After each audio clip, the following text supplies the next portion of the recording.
अस्सलामुअलैकुम दोस्तों, मेरा नाम डॉक्टर लियसगर है और आज की इस वीडियो में हम how to solve numericals without calculator के लेक्चर नंबर 2 को हम डिस्कस करने जा रहे हैं, जिसमें हम कुछ मज़ीद न्यूमेरिकल्स को बगैर कैलकुलेटर के कैसे सॉल्व किया जाता है वो सॉल्व करना सिखाएंगे। तो आज के इस लेक्चर को शुरू करने से पहले वो नाजरीन जो बिल्कुल न्यू हैं और जिन्होंने अब तक हमारे इस चैनल को सब्सक्राइब नहीं किया, तो जल्दी से आप हमारे इस चैनल को सब्सक्राइब का बटन क्लिक करें और साथ ही साथ बेल आइकन का क्लिक करें ताकि हमारी अपलोड करता तमाम इंपॉर्टेंट वीडियोस की नोटिफिकेशन भी आपको रिसीव होती रहे। तो आइए स्टार्ट करते हैं आज के ये सवाल, और ये फेडरल बोर्ड फिजिक्स का बाकायदा सवाल है। ये What is the magnitude of the force of attraction between an iron nucleus bearing charge R equal to plus 26 e and its innermost electron if the distance between them is 1 exponent minus 12 meter?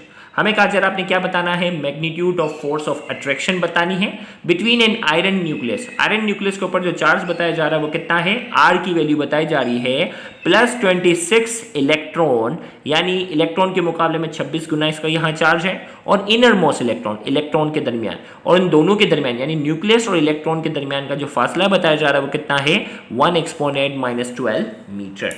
तो जल्दी से मैं यहाँ आपको बताता चलूँ कि पहला जो चार्ज है हमारे पास 26 इलेक्ट्रॉन के ऊपर कितना चार्ज होता है, 1.6 एक्सपोनेंट माइनस 19 कूलम, और दूसरा चार्ज जो कि इलेक्ट्रॉन है 1.6 एक्सपोनेंट माइनस 19 कूलम, और दोनों के दरमियान जो फासला बताया जा रहा है वो कितना है, 1 एक्सपोनेंट माइनस 12 मीटर। और हमें क्या बताना है, फोर्स, कूलम फोर्स हमें बतानी है, और इसके लिए कूलम कांस्टेंट की वैल्यू हमें याद होनी चाहिए, 9 एक्सपोनेंट 9 न्यूटन मीटर स्क्वायर पर कूलम स्क्वायर, है ना भाई। अब कूलम्स लॉ का हमारे पास जो फॉर्मूला है F बराबर है K Q1 Q2 over R square. अब K की वैल्यू है 9 एक्सपोनेंट 9 और Q1 की वैल्यू हमारे पास है 26 मल्टीप्लाई बाय 1.6 एक्सपोनेंट माइनस 19, और इसी तरीके से दूसरा भी जो है वो 1.6 एक्सपोनेंट माइनस 19 है, और r की वैल्यू हमारे पास है 1 एक्सपोनेंट माइनस 12 है, तो सिंपल मैंने लिख दिया एक्सपोनेंट माइनस 12, स्क्वायर आएगा, ओके ये हो गया स्क्वायर। अब इसमें आपको सबसे पहले पता है क्या करना है, आपने सबसे पहले एक्सपोनेंट को एक तरफ कर दो, एक्सपोनेंट को एक तरफ करके आप यहाँ सॉल्व कर लें। अब देखो 9 है ना, अब 9 की कैलकुलेशन को आसान बनाने के मैंने इसको क्या कर दिया, 10 कर दिया। क्या कर दिया मैंने, 10, तो ये एक्सपोनेंट 9 है तो ये क्या हो गया, एक्सपोनेंट 10 हो गया, राउंड ऑफ कर दिया। भाई हमें एक्यूरेट आंसर नहीं चाहिए होता, हमें करीब तर आंसर चाहिए होता, क्योंकि हमें ऑप्शन पहचानना होता है। तो 9 को मैंने क्या किया, करीब तर 10 बना दिया, तो 10 इसके साथ एक्सपोनेंट में शामिल हो गया, तो ये एक्सपोनेंट 9 है तो ये एक्सपोनेंट 10 हो गया। इसी तरीके से हमारे पास जो है 26 है ना, इसको आसान बनाने के लिए 25 कर दिया, और 1.6 है, इसको आसान बनाने के लिए 1.5 कर दिया, ये 1.6 है, इसको भी मैंने क्या कर दिया है 1.5 बना दिया। अब यहाँ हमारे पास एक्सपोनेंट माइनस 19 है, एक्सपोनेंट माइनस 19 है, ये कितना हो गया, एक्सपोनेंट माइनस 38 हो गया। अब एक्सपोनेंट माइनस 12 जो है ना, इसका स्क्वायर कितना होगा, माइनस 24 ऊपर जाकर क्या हो जाएगा, प्लस हो जाएगा, 24 ऊपर जाकर क्या हो जाएगा, प्लस हो जाएगा। अब एक्सपोनेंट के मसले को हल करो, ये हो गया एक्सपोनेंट 10 है, ये एक्सपोनेंट 24 है, दोनों प्लस में, तो एक्सपोनेंट 34 हो गया। एक्सपोनेंट 34 में माइनस 38 करो, एक्सपोनेंट 34 में आप क्या करो, एक्सपोनेंट माइनस 38 को माइनस करो तो माइनस 4 रहेगा, ओके भाई। एक्सपोनेंट हमें मालूम है माइनस, एक्सपोनेंट कितना हो गया, माइनस 4। अब इनको हमें सॉल्व करना है। 25 को जब मैं क्या करता हूँ, गौर से सुनिएगा, 25 को मैं क्या करने जा रहा हूँ, मल्टीप्लाई करने जा रहा हूँ। 25 को मैं मल्टीप्लाई करने जा रहा हूँ किससे, 1.5 से, और फिर 1.5 से मल्टीप्लाई करना है। तो अब यहाँ अगर मैं मल्टीप्लिकेशन की बात करने जा रहा हूँ, 1.5 मल्टीप्लाई बाय 1.5 ये कितना हो जाता है, 2.25। देखो भाई 1.5 मल्टीप्लाई बाय 1.5 ये कितना होता है, 2.25। अब 25 को मैं मल्टीप्लाई करने जाऊंगा किससे, 25 को मैं मल्टीप्लाई करने जा रहा हूँ 2.25 से। देखो भाई, देखो ये दोनों मल्टीप्लाई हुआ, 2.25 हो गया। अब 25 जो है इसको मैं 2.25 से मल्टीप्लाई करूँ। अब देखो 25 को 2 से मल्टीप्लाई करूंगा तो कितना होगा, 25 को अगर मैं 2 से मल्टीप्लाई करूंगा 50 होगा। अब ये है 0.25 से अगर मल्टीप्लाई करूंगा तो अब आपको मैंने बताया था कि किसी भी नंबर को 0.25 से मल्टीप्लाई करो तो उसकी वैल्यू 4 गुना कम हो जाती है। अब 25 को 2 से मल्टीप्लाई किया 50 हो गया, 50 को मैंने अलग कर दिया। अब 25 को मैं 0.25 से मल्टीप्लाई करूंगा तो 25 का चौथा हिस्सा कितना होगा, 6 होगा ना। 25 का चौथा हिस्सा कितना होगा, 6 होगा। मतलब कितना होगा, ये हो जाएगा 56 एक्सपोनेंट 56 एक्सपोनेंट -4 हो रहा है। अगर इसको एक्यूरेट करूं तो आंसर क्या आएगा, 5.6 एक्सपोनेंट -3 न्यूटन हमारे पास इसका क्या है, आंसर है। जबकि अगर इसको एक्यूरेट कैलकुलेटर से अगर आप सॉल्व करोगे तो एक्यूरेट आंसर जो आता है इसका 5.9 एक्सपोनेंट -3 न्यूटन इसका जो है वो क्या है, एक्यूरेट आंसर है। जबकि हमने बगैर कैलकुलेटर के अप्रॉक्सीमेट जो आंसर लिया वो आंसर कितना आया, 5.6 एक्सपोनेंट -3 न्यूटन। करीब तर था ना आंसर, करीब तर था आंसर। चलो भाई आ गया। चलो भाई इसीलिए तो पेपर में आपने बगैर कैलकुलेटर के हमेशा अप्रॉक्सीमेट कैलकुलेशन करनी होती है, और अप्रॉक्सीमेट कैलकुलेशन की जितनी ज़्यादा हम प्रैक्टिस करते जाएंगे आपकी प्रैक्टिस उतनी ज़्यादा अच्छी होगी। चलें भाई अगले न्यूमेरिकल में मैं आपको समझाने जा रहा हूँ। An electron with an initial speed of 29 exponent 5 metre per second is fired in the same direction as uniform electric field at a magnitude of 18 newton per coulomb. How far does the electron travel before being brought to rest momentarily and turn back.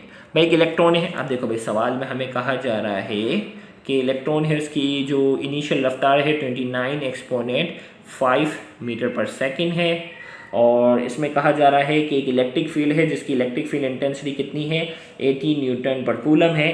कितना distance cover करने के बाद वो electron रुक जाएगा, कितना distance cover करने के बाद वो इलेक्ट्रॉन क्या हो जाएगा, रुक जाएगा। तो अब आपको मालूम होना चाहिए कि भाई वोल्टेज है ना, हमारा वोल्टेज जो है W/Q के बराबर है, और ये वर्क डन और देखो रफ्तार थी ना, वेलोसिटी है।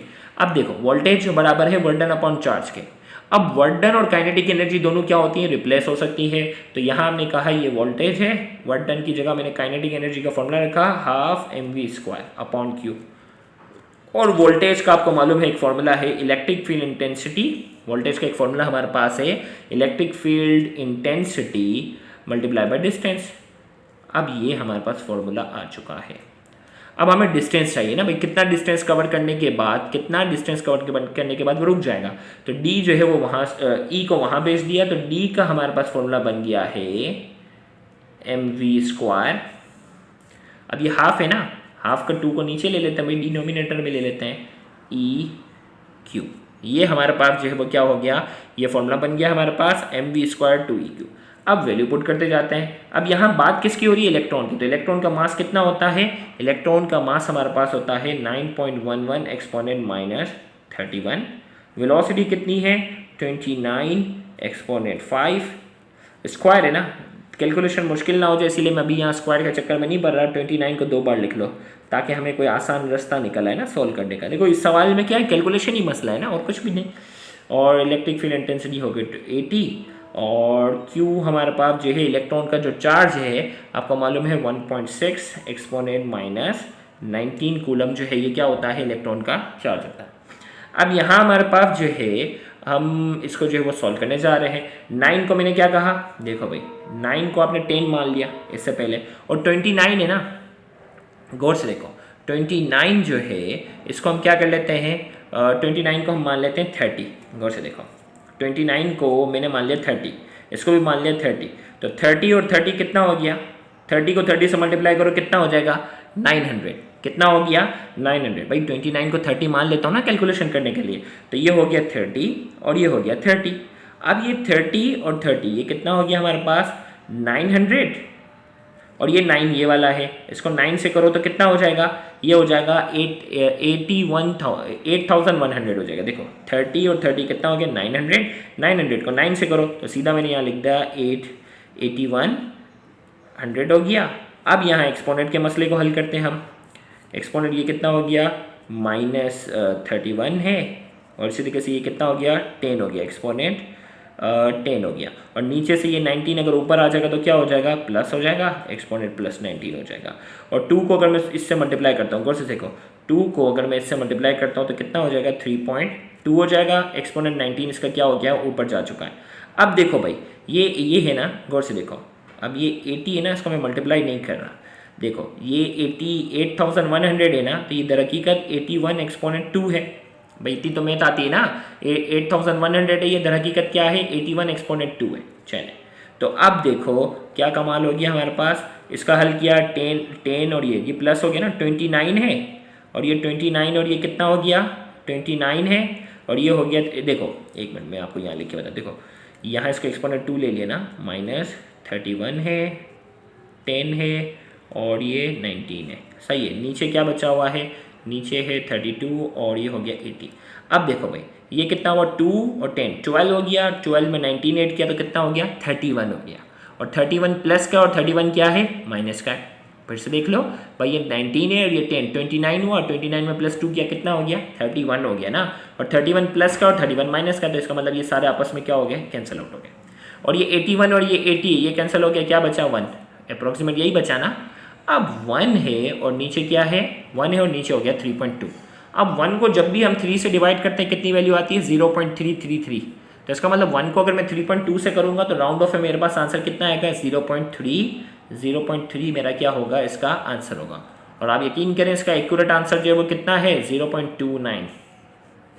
अप्रॉक्सीमेट आंसर कितना आया, अप्रॉक्सीमेट इसका आंसर जो है वो आया 0.3 और एक्यूरेट इसका आंसर जो है वो क्या है, 0.9।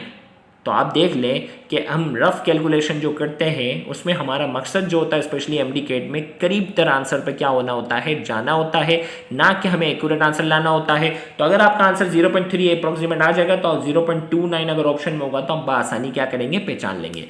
याद रखिएगा कि बगैर कैलकुलेटर वाले जो भी सवाल आते हैं पेपर में उसमें ऑप्शन दूर दूर होते हैं, तो आप रफ कैलकुलेशन में करीब तर भी पहुंच जाते हो तो आपको क्या हो जाता है, आंसर मिल जाता है। तो उम्मीद करते हैं आज का ये लेक्चर आपके लिए काफ़ी फायदेमंद होगा। इस तरह हम कई न्यूमेरिकल्स की पंजाब बोर्ड, सिंध बोर्ड जो न्यूमेरिकल मिलते जाएंगे उनकी हम प्रैक्टिस करते जाएंगे। तो आपने इसमें कमेंट सेक्शन में इस वीडियो को लाइक करना है, कमेंट सेक्शन में हमें अप्रिशिएट करना है, तो हम इस तरह के ज़्यादा से ज़्यादा वीडियो बनाते जाएंगे। Thank you very much. Allah.